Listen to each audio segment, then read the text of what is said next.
Everyone welcome back to my channel. तो मैं आज आपको द हिंदू के शॉर्ट नोट में क्या क्या मेंशन करना है ये बताने वाली हूँ। चलिए देखते हैं। पहला हमारा यहाँ पे है कोऑपरेटिव फेडरलिज्म को लेके। तो यहाँ पे कुछ कुछ चीज़ें हैं जो हमें जाननी ज़रूरी है, जो हम मेंस में यूज़ कर सकते हैं। जैसे आर्टिकल 345 की बात हो रही है, तो इसमें ये बोला गया है कि ये स्टेट पे छोड़ा गया है, लीव इट टू स्टेट, मतलब ये स्टेट पे छोड़ दिया गया है कि वो चूज़ कर सकती है लैंग्वेज ऑफिशियल पर्पसेस के लिए। ठीक है, ऑफिशियल पर्पस के लिए कौन सी लैंग्वेज यूज़ करनी है स्टेट चूज़ कर सकती है आर्टिकल 345 के अनुसार। ठीक है, और पर एक्चुअल में क्या होता है, several state and UT continue use English, की बहुत सारे स्टेट और यूटी ऐसे हैं जो अभी भी इंग्लिश लैंग्वेज का यूज़ करते हैं। अब आर्टिकल 348 की बात यहाँ की जाए, देखो कोऑपरेटिव फेडरलिज्म किस सेंस में इसमें बात हो रही है। ठीक है, या लैंग्वेज के टर्म में बात हो रही है कि हिंदी इम्पोज करना। ठीक है, सारे स्टेट में। ठीक है, हिंदी को बनाना नेशनल लैंग्वेज, या हर जगह हिंदी का यूज़ होना। पर अभी नेशनल जो एजुकेशन पॉलिसी आई है उसमें रीजनल लैंग्वेज के भी यूज़ की बात यहाँ पे की गई है। तो इसकी ये जो एडिटोरियल है इसमें इस बारे में बात हो रही है कि कॉन्स्टिट्यूशन में क्या क्या इस के कॉन्टेक्स्ट में दिया हुआ है, ये चीज़ यहाँ पे देखनी है। तो यहाँ पे ये सारी चीज़ें हैं। तो और इसमें आर्टिकल 348 क्या कहता है, all proceeding of supreme court end of every high court and bill etcetera in parliament shall be in English language, कि प्रोसीडिंग हो हाई कोर्ट की, सुप्रीम कोर्ट की, और बिल हो पार्लियामेंट में, वो इंग्लिश लैंग्वेज में होने चाहिए। अब 8 शेड्यूल एंड पीरियोडिक एडिशन क्या है, जैसे 12 लैंग्वेजेस हैं। ठीक है, 8 शेड्यूल में, तो इसमें दिखा रहा है कि कितनी डाइवर्सिटी और कॉम्प्लेक्सिटी है लैंग्वेज की। ठीक है, ऑफिशियल फिर से लैंग्वेज एक्ट 1963 में भी है, और इसमें है कि rule make 1976 and amendment 1987, 2007 and 2011, इतनी बार अमेंडमेंट भी हुआ है। आर्टिकल इसमें 351 क्या कहता है, आर्टिकल 351 डायरेक्ट करता है स्टेट को, direct state in the development of Hindi to draw upon other language in composite culture of India. तो आर्टिकल 351 ये डायरेक्ट करता है स्टेट को कि वो डेवलपमेंट पे ध्यान दे हिंदी के, मतलब वो ये डायरेक्ट कर सकता है स्टेट को कि ज़्यादा जो इम्पोर्टेंस है वो हिंदी को दे, draw upon other language in opposite culture of India. ठीक है, include Hindustani that does not find the mention in 8 schedule, कि ऐसा कहीं पे मेंशन नहीं है 8 शेड्यूल में। इसमें है transition for English along with Hindi as official language of union. तो इसमें है जो ट्रांजिशन है इंग्लिश से हिंदी के बीच में। देखो, अगर ये ट्रांजिशन कर लिया जाए कि इंग्लिश से सारी चीज़ें हिंदी पे शिफ्ट कर दी जाए, तो नेशनल लैंग्वेज कर दिया जाए, तो इससे क्या होगा, एक प्रोसीजरल डिवाइस, जैसे कि क्या क्या करना पड़ेगा, लैंग्वेज ऑफ जो इंस्ट्रक्शन है वो चेंज करना पड़ेगा। एग्जामिनेशन प्रोसेस, जैसे कि अगर सिर्फ हिंदी में कर दिया जाएगा अगर सिर्फ, तो इससे क्या होगा कि एग्जामिनेशन, जैसे जो नॉन हिंदी स्पीकिंग पीपल हैं उनके लिए ये चीज़ थोड़ी हो सकती है। और जितने भी टेक्स्ट बुक हैं, ठीक है, उनको फिर उसी मतलब उसमें सारी प्रोवाइड करानी पड़ेगी। अब इसका एक एग्जांपल ये देख लो, जैसे एग्ज़ाम्स होते हैं तो उसमें हिंदी और इंग्लिश दोनों में लिखा रहता है, तो अगर सिर्फ हिंदी पोजीशन होता है तो जो नॉन हिंदी है उनके लिए थोड़ी प्रॉब्लम हो सकती है। ठीक है, ये हुई। ठीक है, अब इसमें देखो एक इम्पैक्ट हमारा पड़ सकता है आईटी सेक्टर पे भी, क्योंकि वहाँ पे कम्युनिकेशन जो है वो इंग्लिश में एक बेटर होती है, जैसे दूसरी कंट्री के साथ है, तो हम अपना जो पार्टिसिपेशन है वहाँ अच्छे से रख पाते हैं। अब एग्जांपल अगर चाइना का ले, तो चाइना में कम्युनिकेशन इशू है। ठीक है, जहाँ पे उनको ट्रांसलेटर की ज़रूरत पड़ती है और उनका थोड़ा टाइम कंज्यूमिंग प्रोसेस होता है। ऑफिशियल लैंग्वेज जो चैप्टर है उसमें क्या दिया गया है, limit itself to language of union, कि उसको लैंग्वेज ऑफ यूनियन कहा गया है, इसको मेंशन ऐसा नहीं किया गया है नेशनल लैंग्वेज के तौर पे। ठीक है, और यहाँ पे ये है कि there is no mention of it is in the section of DPSP और एफडी, यानी एफडी क्या है, देखो ये बोला जा रहा है कि यहाँ पे ये भी ऐसा नहीं मेंशन किया गया है, ना तो इस तरीके का directive principle of state policy में, और ना ही फंडामेंटल ड्यूटीज़ में इसको ऐड किया गया है। आर्टिकल 344(3) क्या बात कर रहा है, इसमें है कि just claim and interest of person belonging to non Hindi speaking area in regard to public service shall be considered by the president. ठीक है, तो जब भी अगर ऐसा है कि कोई क्लेम है या कोई भी पर्सन है जो बिलोंग करता है नॉन हिंदी स्पीकिंग एरिया से, उसको क्या करना होगा पब्लिक सर्विसेज में यहाँ सब, तो उसको कंसीडर यानी कंसिडरेशन लेना होगा प्रेसिडेंट से। ठीक है, अब देखो बहुत सारे ऐसे लोग होंगे कि उनको अगर जैसे ये सारी चीज़ें नहीं समझ में आ रही होंगी, तो उसके लिए आपको क्या करना होगा, उसके लिए आपको पहले एम लक्ष्मीकांत, ठीक है, अच्छे से पढ़ना होगा, एक बार नहीं 2-3 बार। अब जैसे जो अभी 2023 में देने वाला है तो वो पहले एक बार कवर कर ले। ठीक है, और हाँ, पहली बार जब आप पढ़ोगे तो आप हाइलाइटर मत यूज़ करना, क्योंकि कई बार क्या होता है जब हम फर्स्ट बार कोई भी चीज़ पढ़ते हैं, कोई भी बुक पढ़ते हैं फर्स्ट बार, तो हमको सारी चीज़ें ही बहुत ज़्यादा इंपॉर्टेंट लगती हैं, उसके चक्कर में हम पूरी बुक ही हाईलाइट कर डालते हैं। तो ऐसा नहीं करना है, पहली बार आप पेंसिल का यूज़ करो, पेंसिल का यूज़ करके आपको अच्छे से जो लक्ष्मीकांत है वो पढ़नी है, तब आपको सारी चीज़ें धीरे धीरे क्लियर होंगी कि बात क्या हो रही है। ठीक है, फिर आप जो हिंदू का एनालिसिस है, जो भी चीज़ें हैं, वो और अच्छे से समझ पाओगे। एक यहाँ पे क्वेश्चन है women entry on religious places. ठीक है, तो यहाँ पे वुमेन एंट्री की जो मस्जिद में है उसकी बात यहाँ पे की जा रही है। तो देखो क्या हुआ है, हाँ, तो इसमें हमें जैसे क्वेश्चन अगर हमारा आता है तो हम ऐसा नहीं वहाँ पे लिखेंगे टेम्पल मंदिर में या मस्जिद में एंट्री बैन हुई, हम बस ये हम जैसे ऑफिशियल या फिर कह लो एग्ज़ाम में जिस तरीके की लैंग्वेज हम यूज़ करते हैं, जैसे कि women entry on the religious places, ये हम वहाँ पे यूज़ करेंगे। अब अकॉर्डिंग टू कॉन्स्टिट्यूशन क्या है, complete equality between main and women, तो कंप्लीट इक्वालिटी दी गई है मेन और वुमेन को। ठीक है, बराबर का अधिकार दिया गया है, चाहे वो मेन हो आदमी हो, चाहे वो वुमेन हो औरत हो। ठीक है, दोनों को ही समानता का अधिकार यहाँ पे कॉन्स्टिट्यूशन में मिला है। ठीक है, अब ये पहले क्वेश्चन कहाँ से आया, ये न्यूज़ में कहाँ से आया, तो वो मैंने एनालिसिस में ऑलरेडी प्रोवाइड करा है कि जामा मस्जिद केस से रिलेटेड जो चीज़ें उठी हैं उसके कॉन्टेक्स्ट में एडिटोरियल में आया है। तो यहाँ पे एक सुप्रीम कोर्ट की बात की जाए या फिर एक और रेफरेंस यहाँ पे देख लो, हाजी अली दरगाह केस, तो वहाँ पे हाई कोर्ट ने क्या कोर्ट किया, आर्टिकल 15, 16, 25 ऑफ द कॉन्स्टिट्यूशन को बताया उन्होंने कि वहाँ पे ग्रांट मिला है औरतों को डिज़ायर्ड एक्सेस टू दरगाह, कि वो चाहे अगर वो चाहती है तो वो दरगाह जा सकती है, इस चीज़ का उनको ग्रांट मिला हुआ है औरतों को, महिलाओं को, वुमेन्स को। ठीक है,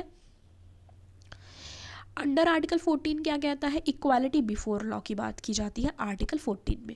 आर्टिकल 15 बात करता है prohibit discrimination based on religious line. ठीक है, देखो तो रिलीजन के मामले में डिस्क्रिमिनेशन यानी कि भेदभाव नहीं होगा, ये भेदभाव किसी भी तरीके का भेदभाव धर्म के उस पे करते हैं रिलेटेड, तो वो प्रोहिबिट किया गया है कॉन्स्टिट्यूशन में, यानी कि उसको पूरी तरीके से मना किया गया है। ठीक है, आर्टिकल 19 इंश्योर करता है सर्टेन फ्रीडम, वो फ्रीडम देता है।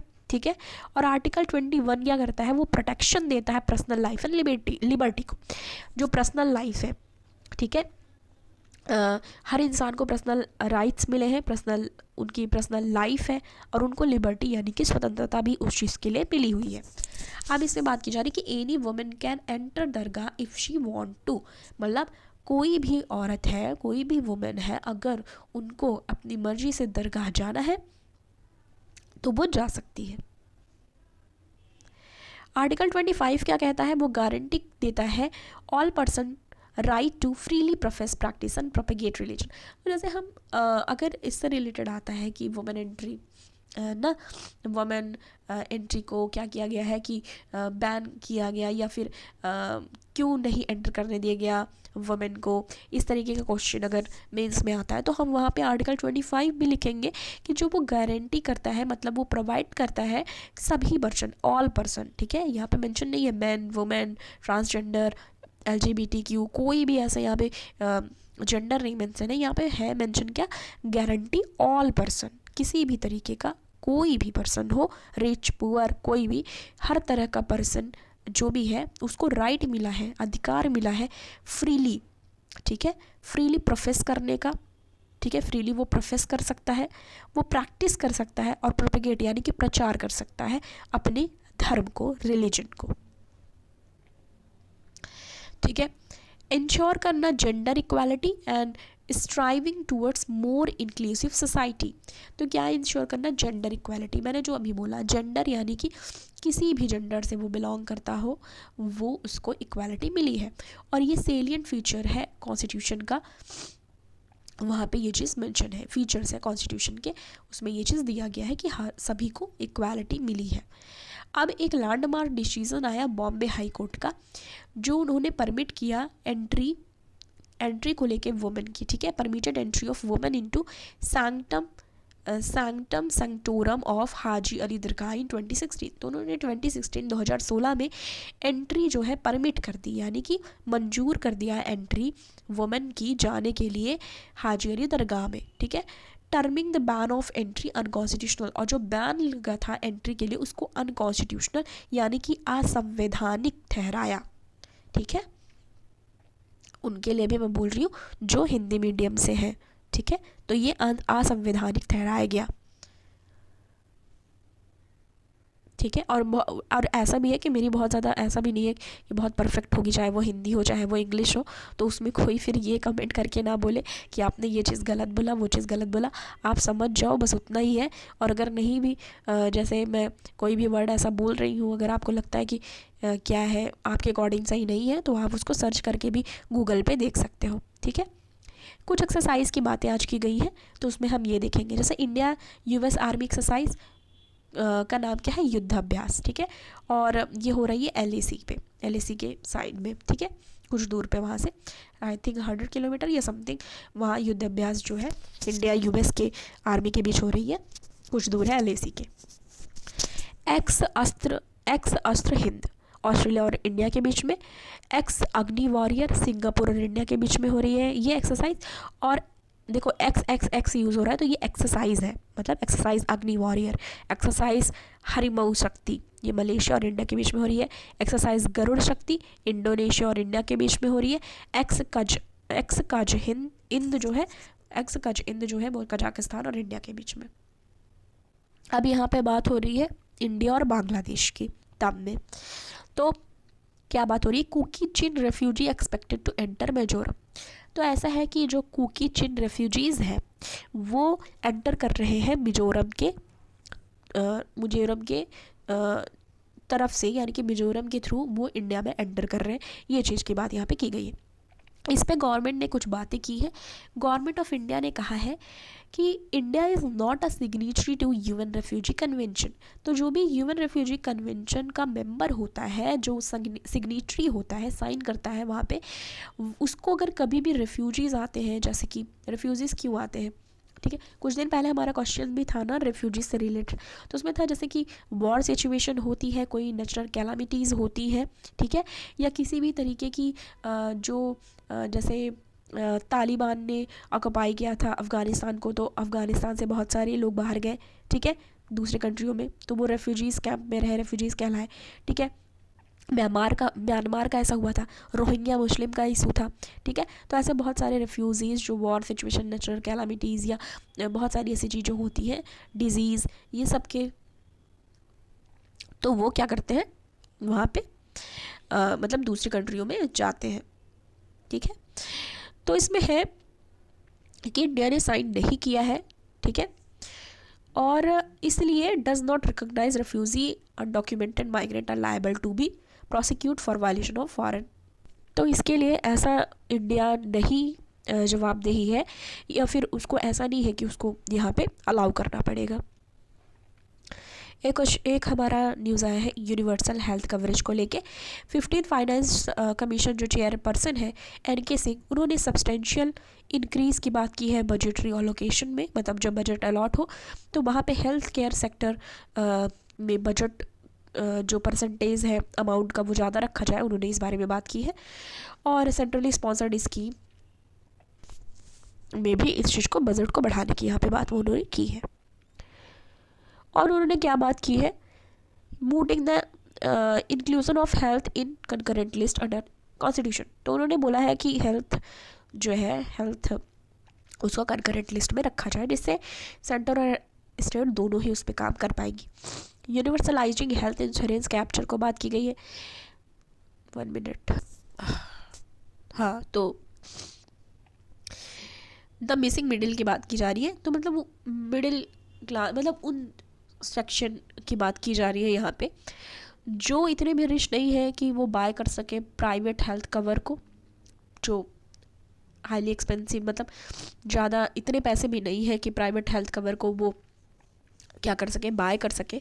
और वो इतने ज़्यादा भी पुअर नहीं है, नॉट पुअर इनफ कि वो क्वालिफाई हो पाए गवर्नमेंट स्कीम्स के लिए, जो कि बिलो पॉवर्टी लेवल होता है, जो गरीबों के लिए होता है, उसको भी वो नहीं ले पाते, और ना ही इतने रिच होते हैं कि वो प्राइवेट हेल्थ केयर अफोर्ड कर पाए। उनकी भी उन्होंने बात की है यहाँ पे।